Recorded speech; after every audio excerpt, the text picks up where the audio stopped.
গভীর সমুদ্রে ডুবে গেল একটি ট্রলার। ওই ট্রলারে মোট 16 জন মৎস্যজীবী ছিলেন। 11 জনকে উদ্ধার করা সম্ভব হলেও এখনো পর্যন্ত 5 জন নিখোঁজ রয়েছেন। জানা গিয়েছে 13 ডিসেম্বর নামখানা খেয়াঘাট থেকে এফপি পারমিতা 11 নামক একটি ট্রলার 16 জন মৎস্যজীবীকে নিয়ে মাছ ধরার উদ্দেশ্যে গভীর সমুদ্রে পাড়ি দিয়েছিল। এদিন রাতে দুর্ঘটনাটি ঘটে। ইতিমধ্যেই ওই ট্রলারে থাকা মৎস্যজীবীদের পরিবারের কাছে এই খবর পৌঁছেছে। এ বিষয়ে সুন্দরবন সামুদ্রিক মৎস্যজীবী শ্রমিক ইউনিয়নের সম্পাদক সতীনাথ পাত্র বলছেন যে প্রাথমিকভাবে খবর পাওয়া গিয়েছে দুই দেশের আন্তর্জাতিক জনসীমানার কাছাকাছি ভারতীয় ট্রলারগুলি মাছ ধরছিল। সেই সময় বাংলাদেশের উপকূল রক্ষী বাহিনী জাহাজের আলো নিভিয়ে ওই এলাকায় এসেছিল। জাহাজের ধাক্কায় ট্রলারটি ডুবে গিয়েছে। তখন ট্রলারের মৎস্যজীবীরা সবাই সমুদ্রের জলে পড়ে গিয়েছিল। অভিযোগ, বাংলাদেশের উপকূল রক্ষী বাহিনী তাদের না বাঁচিয়ে ফিরে যায়। পাশাপাশি ট্রলারগুলো এসে মৎস্যজীবীদের উদ্ধার করেছে। এখনো পর্যন্ত 5 জন নিখোঁজ রয়েছে। কি বলছেন সতীনাথ পাত্র, শোনাবো।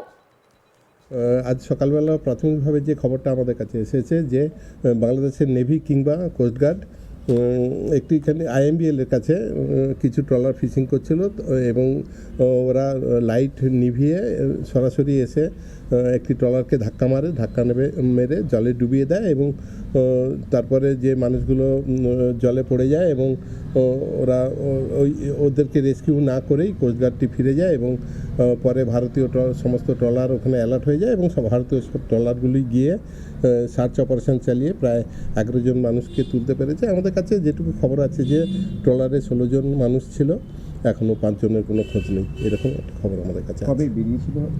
ওরা বেরিয়েছিল 14 তারিখে। ট্রলারটির নাম কি রয়েছে?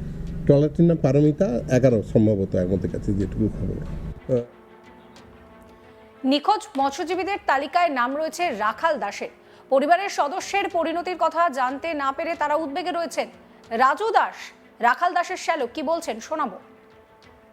আমাদের যেটা শোনা খবর, আমরা এখনো প্রকৃত খবরটা জানতে পারিনি। শোনা খবর শুনতে পেলাম যে কোথায় অ্যাক্সিডেন্ট করেছে, বাট কিসে অ্যাক্সিডেন্ট করেছে ওটা এখনো শিওর নয়।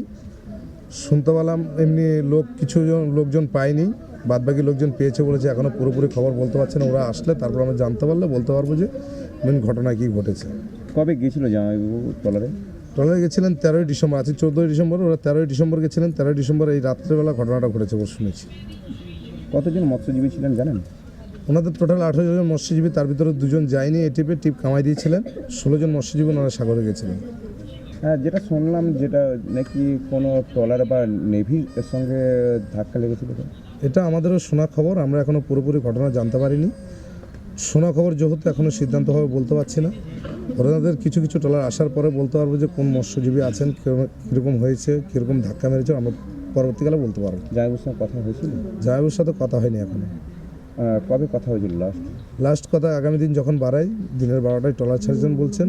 ওনার সাথে লাস্ট কথা কালকে বাড়ি থেকে সবাই আমরা একই সাথে ছিলাম, সবাই কথাবার্তা বলেই বেরিয়েছেন বাড়ির থেকে। রাখাল দাসের মেয়ে রতি পোদ্দার কি বলছেন শোনাবো। ওর সাথে কালকে কথা হয়নি, পরশু এর আগের দিন কথা হয়েছিল, রাত্রেবেলা ফোন করেছিল। কি খবর এসছে এখন? এখনো কিছুই জানতে পারিনি। কিছুই জানতে পারো না এখন? আপনাদের পরিবারের কাছে কোনো কিছু খবরই আসেনি? আমি তো বাড়ি ছিলাম না। এবার সকালবেলা মাকে ফোন করেছি, মায়ের সাথে কথা হয়েছে। মা বলছে যে এরকম মানে মা গোডাউনে যাবে মালিকের সাথে কথা বলতে। এবার তো আমি জিজ্ঞেস করলাম যে কী হয়েছে। মা বলছে যে একটা ট্রলার নাকি আমাদের মানে আমার বাবা যে ট্রলারটা নিয়ে গেছে সেটা নাকি মানে আমার মাও পুরোটা জানতো না। মা বলছে যে একটা ট্রলার নাকি অ্যাক্সিডেন্ট হয়েছে। এবার মানে মা এখনো শিওর ছিল না, তা মা গিয়ে গোডাউন থেকে গিয়ে খবর নিয়ে আসবে। তাই বলছি ঠিক আছে যাও, তা আমাকে জানিও। এবার মার সাথে তারপর আমার কোনো কথা হয়নি। তারপরে বাড়ি থেকে মানে আমাদের যত রিলেটিভ আছে সবাই আমাকে ফোন করছে যে কোথায়। তাই বলছে আমি এখনও ট্রেনে আছি, কি হয়েছে, মানে আমাকে কেউ তেমন খোলাখুলিভাবে কিছু বলছে না। পরে জানতে পারলাম যে মানে এবার আমি হয়তো ভেবেছিলাম যে ছোটোখাটো ব্যাপার তো, এবার হয়তো বাংলাদেশের কাছে গেছে, এখন তো বাংলাদেশে গেলে মানে যা হয় আর কি। তারপরে জানতে পারলাম যে ট্রলার নাকি পুরোপুরি ডুবেই গেছে। এবার মানে সবাই নাকি ডুবে গেছে। এবার সেগুলো আমি কিছু জানি না, যে নেভি মেরেছেন আমি কিছুই জানি না। মানে যে আমি শুনতে পেয়েছি যে নাকি ট্রলার ডুবে গেছে, এখনও নাকি কাউকে পাওয়া যায়নি, এরকম শুনেছি যে সবাই নিখোঁজ। এই অবধি আমি আর কিছু জানি না। পরে এখন বাড়িতে এসে শুনেছি নাকি কয়জনকে পেয়েছে, পাওয়া যায়নি। হ্যাঁ। এ নিয়ে আমার কালিক প্রসেনজিৎ সাহা একটি রিপোর্ট দিয়েছেন, সেই রিপোর্ট রইল আপনাদের জন্য।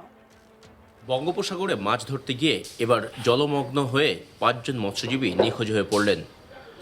বঙ্গোপসাগরে গিয়েছিলেন দক্ষিণ চব্বিশ পরগনার কাকদ্বীপের 16 জন মৎস্যজীবী। তারা একটি ট্রলারে করে গিয়েছিলেন, এফবি পারমিতা ওই ট্রলারটির নাম।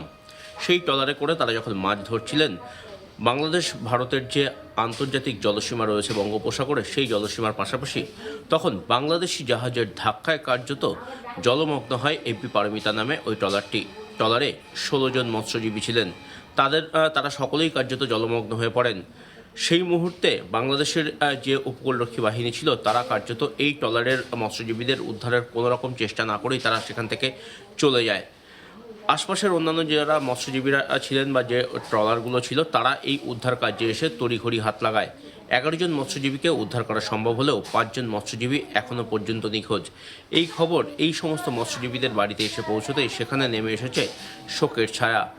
নিখোঁজ মৎস্যজীবীদের পরিবারের লোকজন প্রশাসনের দ্বারস্থ হয়েছেন যাতে দ্রুত তাদেরকে উদ্ধার করা সম্ভব হয়, সেই দাবি তারা জানাচ্ছেন।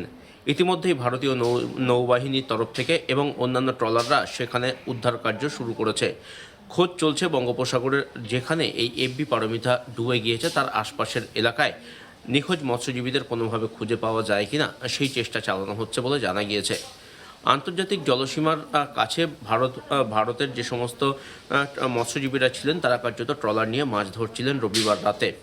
জানা যায় যে বাংলাদেশের একটি জাহাজ সেখানে কার্যত বাংলাদেশি নৌবাহিনীর জাহাজ সেখানে আলো নিভিয়ে কার্যত সেখানে দাঁড়িয়েছিল, আর তারপরেই সেই জাহাজের সাথেই কার্যত এই ভারতীয় মৎস্যজীবীদের যে ট্রলার, সেই ট্রলারের ধাক্কা লাগে। এফবি পারমিতা নামে ট্রলারটি, তাতে 16 জন মৎস্যজীবী ছিলেন এবং বাংলাদেশি জাহাজের সাথে ধাক্কা লাগার ফলে এই এফবি পারমিতা ট্রলারটি সেটি জলমগ্ন হয়ে পড়ে এবং তাতে যে 16 জন মৎস্যজীবী ছিলেন 16 জনই কার্যত জলমগ্ন হয়ে পড়েন। কিন্তু অভিযোগ হচ্ছে যে বাংলাদেশি নৌবাহিনীর বা উপকূলরক্ষী বাহিনীর যে জাহাজ ছিল, সেই জাহাজের যারা ছিলেন আর কি, তারা কেউই কার্যত এই উদ্ধার কার্যে এগিয়ে আসেননি।